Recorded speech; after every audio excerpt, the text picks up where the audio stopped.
वाला पब्लिक को श्रेष्ठाचारी थोड़े ही है।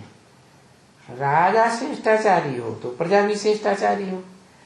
राजा भ्रष्ट इंद्रियों से आचरण करने वाले हैं, मारा मारी करने वाले हैं, तो प्रजा भी इसी तरह भ्रष्टाचारी।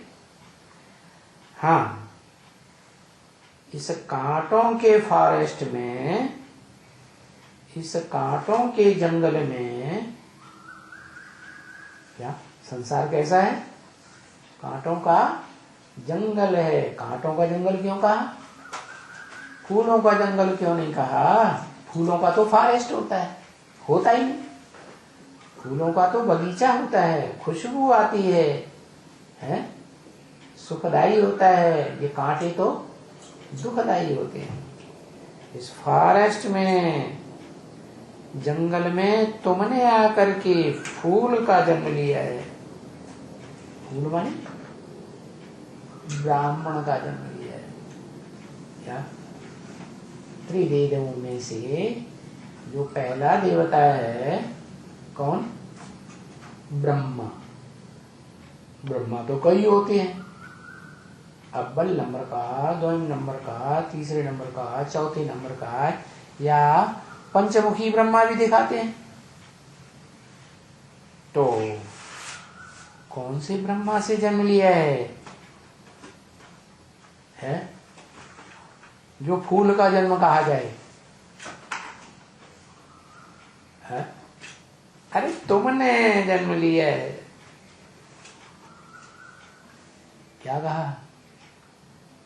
किसने नहीं जन्म लिया है, इसके फॉलोअर्स ने भी नहीं जन्म लिया है, उन लोगों ने, दूसरे धर्म वालों ने भी जन्म नहीं लिया है, तुमने जन्म लिया है।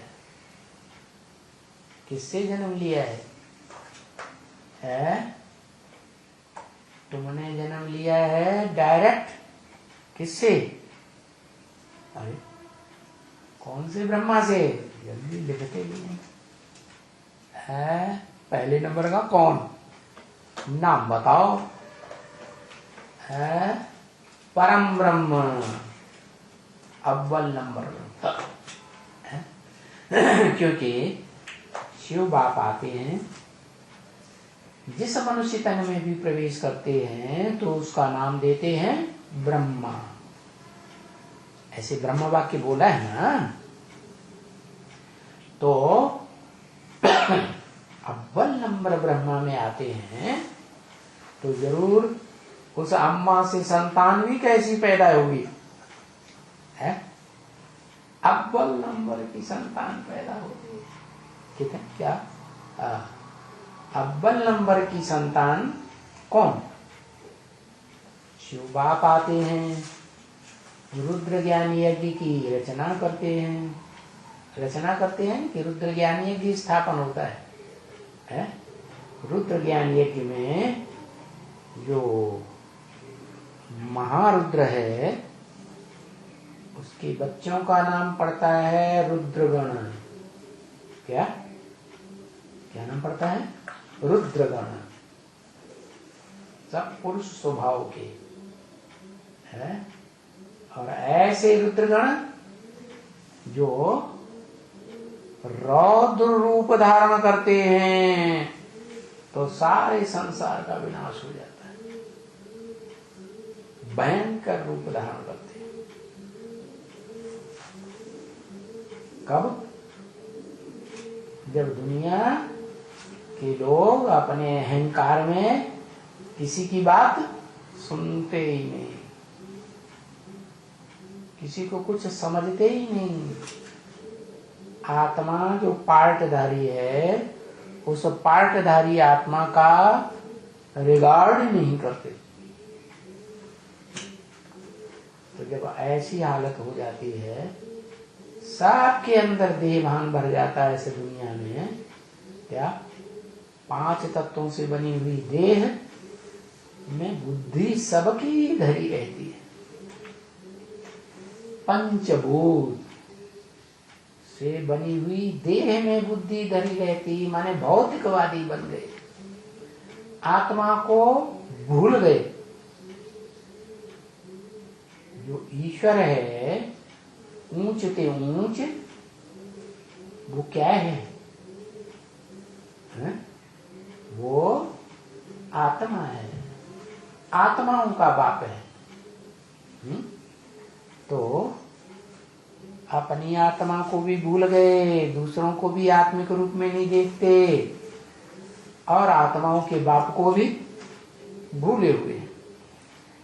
तो जानते ही नहीं कि भगवान बाप आते हैं तो जिन बच्चों को जन्म देते हैं वो दुनिया के सबसे पावरफुल बच्चे होंगे ना।